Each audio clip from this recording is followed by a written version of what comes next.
Welcome to Paper Highlighter. In today's video, we're diving into the drama-filled world of 90 Day Fiancé before the 90 days.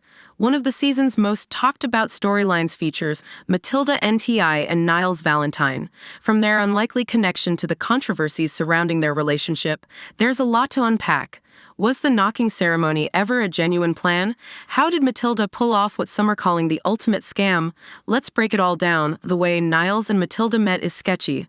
Niles recently shared the eerie story of how he met Matilda, which left many viewers intrigued. The two had no prior connection or mutual friends when Matilda unexpectedly messaged Niles on social media. Recalling the moment, Niles said Matilda's first message read, "Hi Valentine, how are you?" The message, sent on February 15th at 5:49 a.m., struck Niles as unusual, particularly since his name is Valentine. At the time, Matilda was just 20 years old, and her random outreach on what appeared to be Facebook on Valentine's Day seemed odd. Niles admitted that the situation felt almost too good to be true, raising questions about whether he feared it might be a case of catfishing, especially since Matilda's profile photos showed an exceptionally beautiful woman.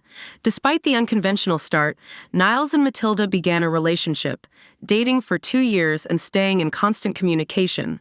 Their bond deepened when Niles revealed that he has autism, a vulnerable moment where Matilda embraced him wholeheartedly. Unable to wait any longer, Niles proposed to Matilda over the phone, sealing their love story in his own unique way. Matilda had already planned the wedding. Just 5 months before Niles and Matilda began filming 90 Day Fiancé before the 90 Days Season 7, Niles proposed to her, and Matilda happily accepted. While Niles was overjoyed by her yes, he later admitted to the cameras that he was taken aback by how quickly things were moving. Matilda was already full steam ahead, planning their wedding during Niles' upcoming trip to Ghana. The rapid pace started to overwhelm him, and he began to wonder if Matilda's rush was influenced by cultural differences. Assuming that it might be a part of her background to push for such quick decisions, Matilda's felt like dying when Niles canceled the wedding. Matilda's reaction when Niles finally found the courage to tell her he wouldn't marry her seemed completely genuine. She was blindsided, never expecting him to cancel or postpone their wedding. For Matilda, it felt like her dream of moving to the U.S. was slipping away. She explained to the cameras that they had talked about getting married when Niles was still in the U.S., so this turn of events was a huge shock. Niles was refreshingly honest with Matilda, telling her that he wanted to get to know her better before making such a big commitment, and that marrying her wasn't possible until they had a stronger foundation. He shared his frustration, saying, right now it's like disgracing to me. People will laugh at me." Despite Niles' honesty, Matilda became upset and tried to manipulate the situation. She was angry that Niles hadn't expressed his doubts earlier, especially since her family had already started wedding preparations. However, Matilda's reaction seemed unreasonable considering she was also about to marry a man she barely knew. To her, the priority seemed to be getting married to an American man as quickly as possible. What struck me as particularly troubling was how Matilda didn't even seem to appreciate the engagement ring Niles gave her as a symbol of his commitment. It was as if she feared that Niles would reconsider entirely and realize she had been scamming him all along. Matilda agreed to do a knocking ceremony instead.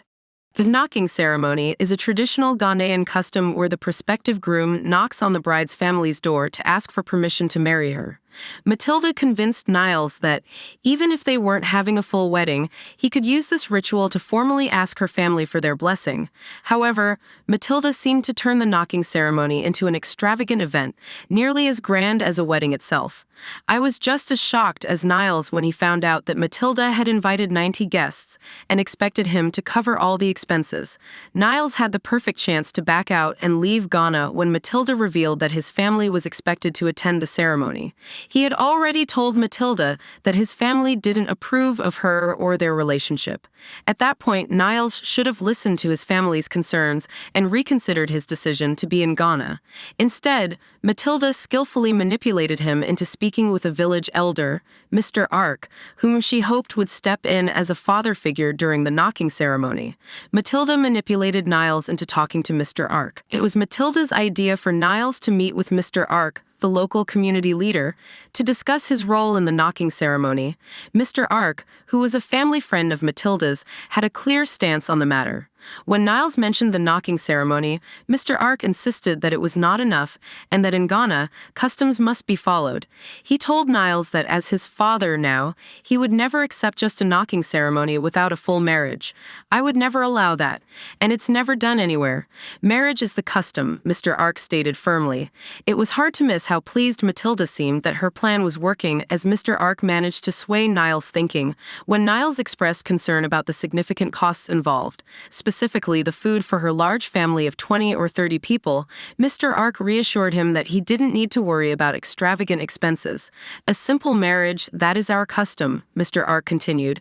Niles, however, began to wonder if Matilda was tricking him into paying for an elaborate party rather than a meaningful ceremony.